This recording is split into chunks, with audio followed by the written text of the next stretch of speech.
Okay, so I looked at the Sikh religion and the Hindu religion for my individual religions project.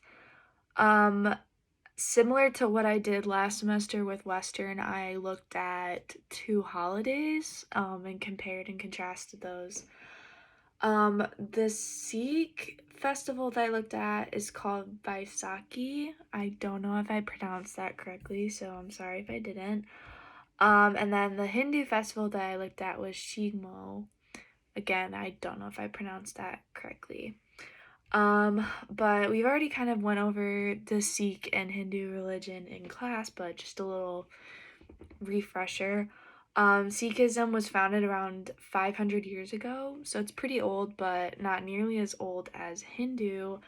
Hinduism is probably the oldest global religion, like 10,000 BCE. It's pretty crazy. So, because of that, Sikhism was heavily influenced by Hinduism, and it is seen a lot in their religion, especially with the clothing that they wear.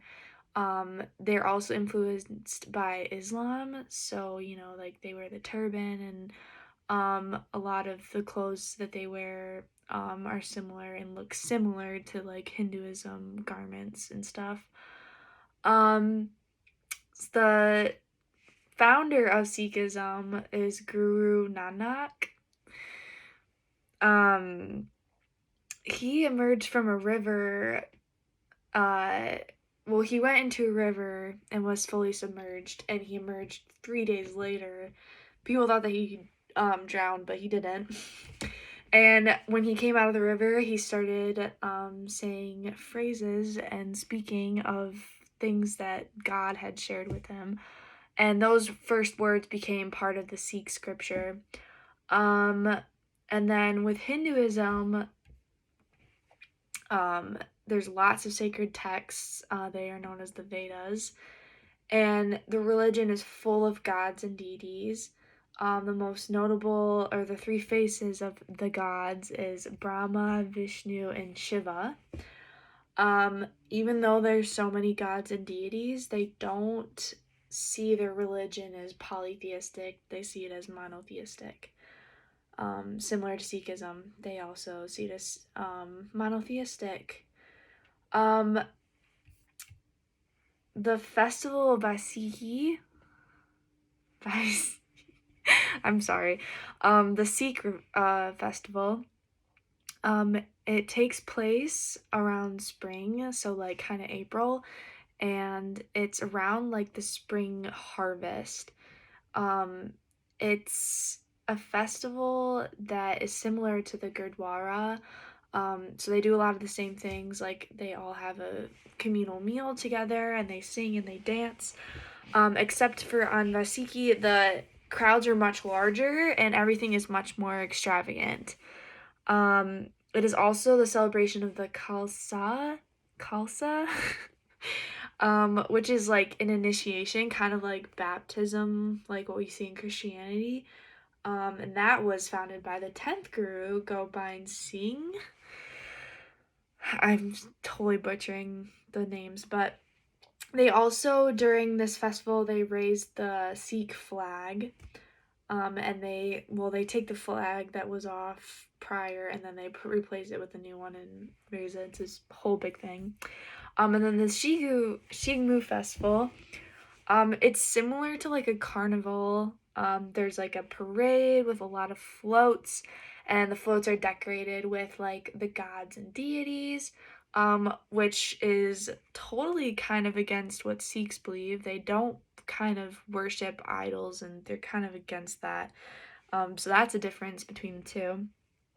Um, but like uh, the Vaisakhi festival, Shingmu also kind of celebrates the rebirth and like harvest of spring. Both of them do. It's this holiday of Shingmu is also similar to the holiday of Holi. It actually like coincides with it. It's a 14-day festival. Um, and also different from what Sikhs believe. Hindus follow the caste system, which we also talked about in class, but it's also seen in this festival. There's two different types of shigmus. Um, One is the Dakdo and the Vadlo. And the Dakdo is kind of celebrated by the rural areas, like the farmers in the lower kind of caste system.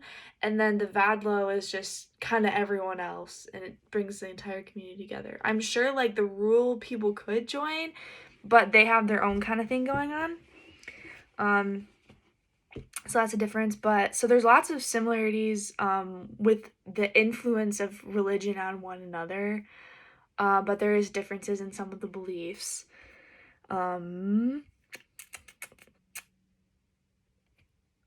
I think that's pretty good with like similarities and differences. Another difference is kind of the meaning behind it. Shigmu, it also kind of celebrates the return of warriors. Back then, warriors would go off and fight, and when they would return, the village would celebrate and, perform dances for the warriors. And Vaisakhi, the Sikh holiday, is more so just celebrating the creation of the Kausala. What I would say about, these religions in the wider world, what I talked about in my paper as well is just kind of like shows how much they influence one another. Hinduism has been around for a long time, so it only makes sense that it kind of impacts other faiths. Sikhism follows karma, it believes in reincarnation, it follows a lot of the dressing that people wear in Hindu.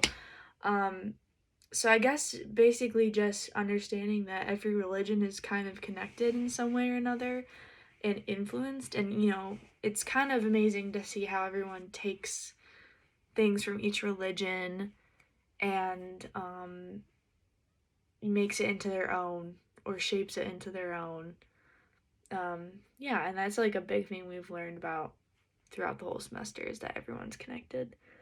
So that's what I would say about religion in the wider world. But yeah, overall it was really cool to learn about these two.